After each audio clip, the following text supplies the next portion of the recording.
Punjabi radio USA पेश करता है अज दा दिन सिख इतिहास विच।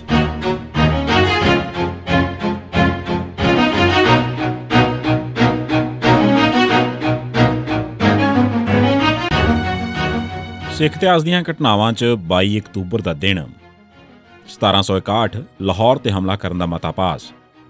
ख्वाजा अवैध खान नूं भजाउण नाल सिख फौजां दे हौसले सिखरां ते हो गए सन। सिख फौजां ने फैसला कीता कि इस बुजदिल दा लाहौर तक पिछा कीता जावे ते लाहौर पुज के उस नूं कढ के लाहौर ते कब्जा कर लिया जावे।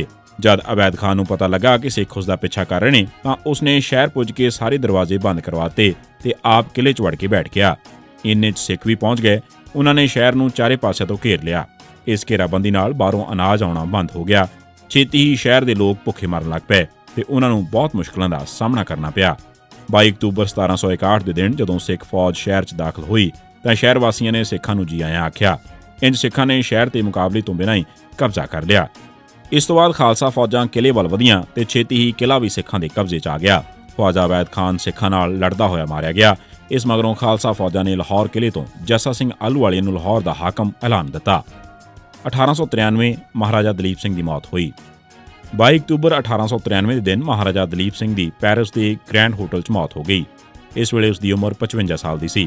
दलीप सिंह की लाश उसकी पहली बीवी बंबा मूलर की कबर के नेड़े दबा दी गई। 1999 च इंग्लैंड वास्ते कुछ सिखां वालों दलीप सिंह का बुत नेड़े के कस्बे च लाया गया।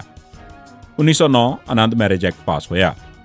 22 अक्तूबर 1909 के दिन आनंद मैरिज एक्ट पास कर दिता गया। 2006 च पाकिस्तान ने आनंद मैरिज एक्ट नूं पूरी तरह कानून बना दिता। 2012 च सेंटर ने एक सोध बिल पास किया जिस हेठ आनंद मैरिज एक्ट नूं हिंदू मैरिज एक्ट हेठ लियाउण दी साजिश का ड्रामा किया गया सी। 1987 सरबत खालसा इकट्ठ रोकण वास्ते गिरफ्तारियां ते धक्का। 15 अक्तूबर 1987 नूं पूरन सिंह हैड ग्रंथी दरबार साहब, जसवंत सिंह मुख सेवादार दमदमा साहब, सुविंदर सिंह मुख सेवादार आनंदपुर साहब ते कश्मीर सिंह हैड ग्रंथी अकाल तख्त साहब ने 22 अक्तूबर 1987 नूं हिंदू तिहार दिवाली के दिन सरबत खालसा के नां ते इकट्ठ बुलाउण दा ऐलान कर दिता।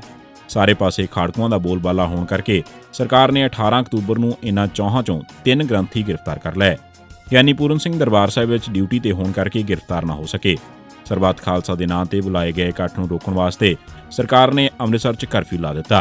उस दिन बाहरों आउण वाले सिखां नूं शहर विच ना तां वड़न दिता गया ते दरबार साहिब दे सेवादार रागी ते ग्रंथी भी दाखल ना हो सके। दरबार साहिब दा कीर्तन एक बार फिर रुक गया। बेहिसाब पुलिस ते फौज ने अमृतसर नूं घेरिया होया सी। ਇਹ ਦਰਬਾਰ ਸਾਹਿਬ ਦੁਆਲੇ ਮਾਰਸ਼ਲ ਲਾ ਲਾਉਣ ਤੋਂ ਵੀ ਵੱਧ ਸੀ। 1990 ਸਿੱਖ ਨਕਲੀ ਮੁਕਾਬਲਿਆਂ ਸ਼ਹੀਦ। 22 ਅਕਤੂਬਰ 1990 ਦੇ ਦਿਨ ਪੰਜਾਬ ਪੁਲਿਸ ਨੇ ਮੰਗਲ ਸਿੰਘ ਪੁੱਤਰ ਜੋਗਿੰਦਰ ਸਿੰਘ ਵਾਸੀ ਪੱਖੋ ਕੇ ਅੰਮ੍ਰਿਤਸਰ, ਹਰਭੇਜ ਸਿੰਘ ਪੁੱਤਰ ਅੰਗਰੇਜ਼ ਸਿੰਘ ਵਾਸੀ ਧਰੜ, ਗੁਰਵੇਲ ਸਿੰਘ ਪੁੱਤਰ ਜੋਗਿੰਦਰ ਸਿੰਘ ਵਾਸੀ ਜਵੰਦੇ ਅੰਮ੍ਰਿਤਸਰ ਨਕਲੀ ਮੁਕਾਬਲਿਆਂ ਸ਼ਹੀਦ ਕਰ ਦਿੱਤੇ। ਇਸੇ ਦਿਨ ਪੰਜਾਬ ਪੁਲਿਸ ਨੇ ਪਰਮਜੀਤ ਸਿੰਘ ਵਾਸੀ ਕੰਬੋ ਨੂੰ ਵੀ ਇੱਕ ਨਕਲੀ ਮੁਕਾਬਲੇ ਸ਼ਹੀਦ ਕੀਤਾ। 22 ਅਕਤੂਬਰ 1993 ਦੇ ਦਿਨ SSP ਰਾਜਕਿਰਨ ਬੇਦੀ ਦੇ ਹੁਕਮ ਹੇਠ पुलिस ने चंडीगढ़ के 15 सैक्टर च जगजीत सिंह के घर से धावा बोलिया।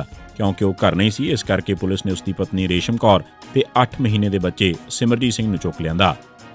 थाने च पुलिस ने रेशम कौर तो उसका मासूम बच्चा खो के उसके सामने बच्चे नूं नंगा करके बर्फ की सिल ते पा दिता ते रेशम कौर नूं उसके पति का थौ पता दस्सण वास्ते कहा गया। पर क्योंकि बीबी नूं कुछ भी पता नहीं सी, वो कुछ भी ना दस सकी। उधर जालम पुलिसिया ने बच्चे नूं बर्फ की सिल ते पाई रखिया ते अखीर बच्चा मर गया ਤੇ ਉਸ ਦੀ ਲਾਸ਼ ਬਰਫ਼ ਨਾਲ ਹੀ ਚਮੜ ਗਈ, ਜਿਸ ਨੂੰ ਬਾਅਦ ਵਿੱਚ ਬਰਫ਼ ਨੂੰ ਕੱਟ ਕੇ ਟੁਕੜੇ ਕਰਕੇ ਲਾਇਆ ਗਿਆ। ਇਸ ਮਗਰੋਂ ਬੀਬੀ ਰੇਸ਼ਮ ਕੌਰ ਨੂੰ ਵੀ ਤਸੀਹੇ ਦੇ ਕੇ ਮਾਰ ਦਿੱਤਾ ਗਿਆ। ਇਹ ਸੀ ਸਿੱਖ ਇਤਿਹਾਸ ਦੀਆਂ ਘਟਨਾਵਾਂ 'ਚ 22 ਅਕਤੂਬਰ ਦਾ ਦਿਨ। ਸੁਣਦੇ ਰਹੋ ਪੰਜਾਬੀ ਰੇਡੀਓ USA।